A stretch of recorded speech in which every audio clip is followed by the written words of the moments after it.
India Kilo Unité Sierra Lima Delta, this is Oscar Romeo 4 India Sierra Sierra, I copy you 5 by 5, ciao.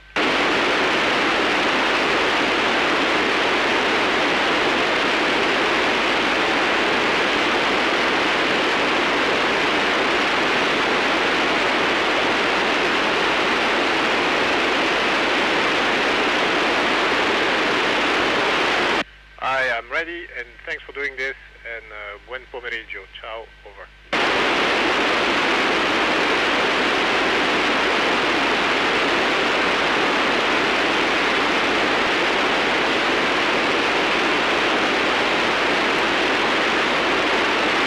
Bonjour Lee, écoute, j'aurais aimé voir exactement ce qui se passe en ce moment et on a plein de films sur le spatial, que ce soit Seul sur Mars ou Gravity ou des choses comme ça. On a plein de références qui font que les gens en fait s'habituent à voir le spatial dans la vie de tous les jours. Ça fait partie de la culture des gens et c'est ça que j'aurais bien aimé voir quand j'étais jeune et c'est ça que vous avez la chance de voir en ce moment. Over.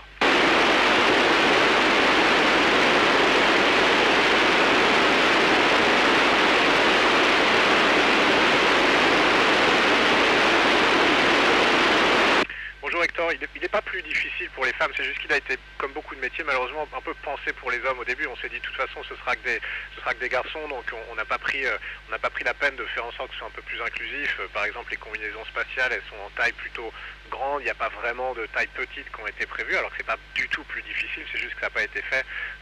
Pareil pour les toilettes, tu sais, les interfaces sont un peu plus adaptées à l'anatomie des garçons qu'à l'anatomie des filles. Voilà, je pense aussi qu'il n'y a pas beaucoup de rôle modèles, comme on dit. Les petites filles qui grandissent, malheureusement, n'ont pas beaucoup de modèles qui sont astronautes. On peut citer beaucoup de garçons, mais pas beaucoup de filles. Et je pense qu'il faut amorcer la pompe et quand on aura des modèles filles femmes auxquelles les petites filles pourront s'identifier, on arrivera à la parité là, comme dans beaucoup d'autres domaines. Over.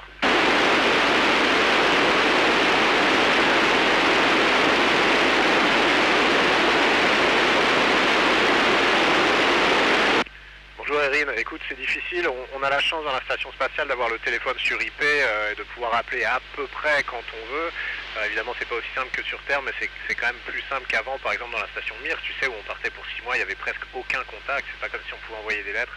Nous on a les emails, on a le téléphone sur IP, donc on arrive à se parler régulièrement. C'est quand même difficile, c'est une des choses les plus difficiles clairement pour une mission de 6 mois, mais heureusement écoute, nos proches sont là pour nous et nous on essaie d'être là pour eux et puis on a hâte de se retrouver après la mission. Over.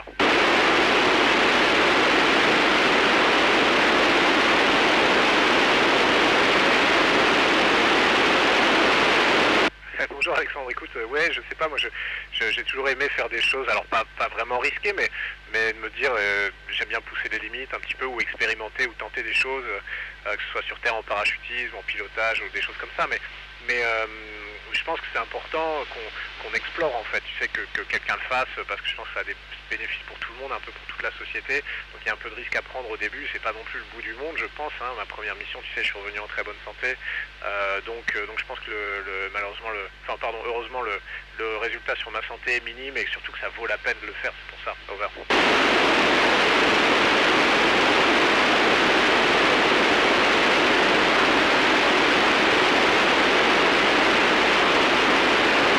Bonjour Navi, écoute, merci pour le scénario catastrophe. Non, écoute, c'est plus ou moins prévu. C'est vrai que si tout disparaissait sur Terre, ça deviendrait un petit peu compliqué pour nous de rentrer, ne serait-ce que pour savoir à peu près quelle météo on va trouver. Tu sais qu'on se pose dans l'eau avec la capsule Dragon de SpaceX, donc évidemment on n'a pas envie de se poser en milieu d'un ouragan ou d'une tempête. Mais néanmoins, on pourrait être autonome. Évidemment, au bout d'un moment, il faudrait qu'on abandonne le navire parce qu'on pourrait plus être ravitaillé, mais ça pourrait durer assez longtemps. Et puis surtout, on a la capacité de revenir de manière autonome. Ce serait risqué, évidemment, mais on s'en sortirait. Over.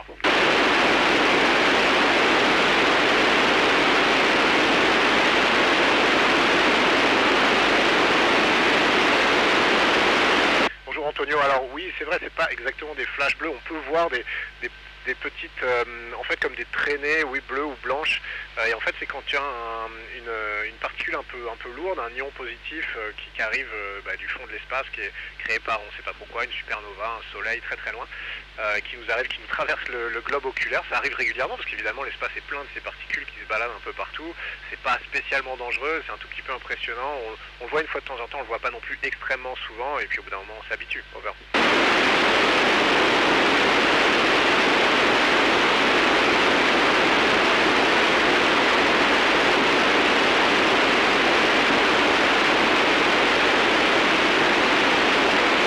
Bonjour, alors bonjour Mano, non, enfin si tu veux dire une expérience sur les ondes en 3D, non, donc c'est la première fois, c'est intéressant.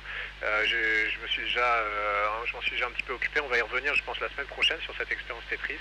Il y avait des expériences éducatives pendant ma première mission aussi, mais qui n'étaient pas exactement les mêmes, donc c'est toujours intéressant de laisser la place, moi je pense aux étudiants, aux plus jeunes, ils ont beaucoup de créativité et puis il faut que cette expérience dans l'espace leur serve à eux, donc c'est toujours sympa de travailler avec eux. Over.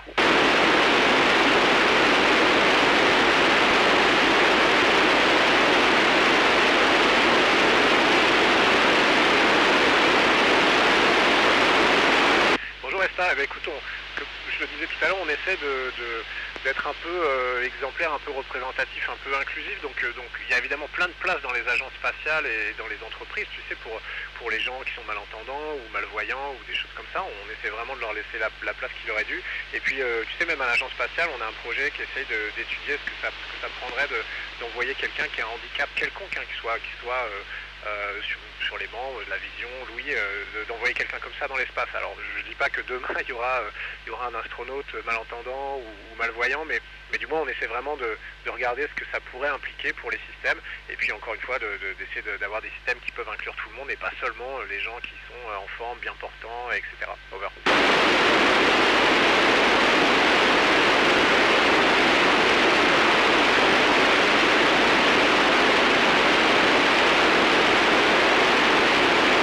Bonjour Julie, oui écoute, tu sais la radio amateur qu'on a à bord, il y a des astronautes qui s'en servent beaucoup le week-end juste pour s'amuser, faire des contacts avec un peu tout le monde.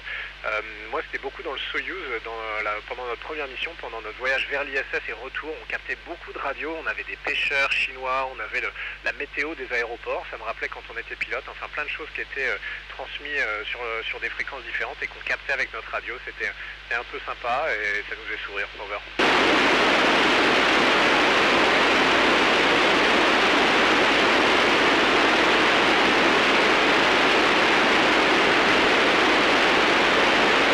Bonjour Thomas, oui c'est clair que c'est compliqué, moi j'ai pas d'enfant donc c'est un peu plus simple, mais quand on a une famille, écoute, on disparaît pendant 6 mois, c'est difficile, et puis surtout ce qui est difficile parfois c'est de revenir, parce que tu sais la vie continue quand t'es pas là, tout le monde se débrouille sans toi, et puis finalement quand tu reviens tu te rends compte que t'étais pas si indispensable que ça, donc il faut retrouver sa place, c'est sûr que c'est pas idéal pour la famille, mais encore une fois moi je pense que ça vaut le coup de le faire.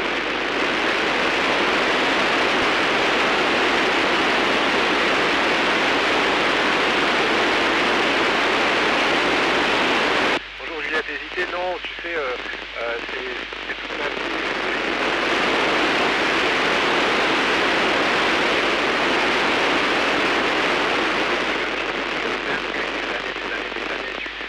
Tu sais, tout ce que tu as fait, c'est tendu vers ce but-là. Par contre, est-ce que ça fait peur? Oui, c'est sûr, c'est impressionnant. On sait qu'il y a des risques, on sait qu'il y a des fois où ça s'est mal passé. On espère que pour nous, ça se passera bien. On fait tout pour que ça se passe bien, mais c'est impressionnant. Ce que ça fait, c'est que ça nous fait prendre beaucoup de précautions, être très sérieux sur ce qu'on fait, parce qu'évidemment, il y a des conséquences. C'est normal d'avoir peur, mais c'est pas pour ça que ça nous fait hésiter. On a quand même décidé de le faire.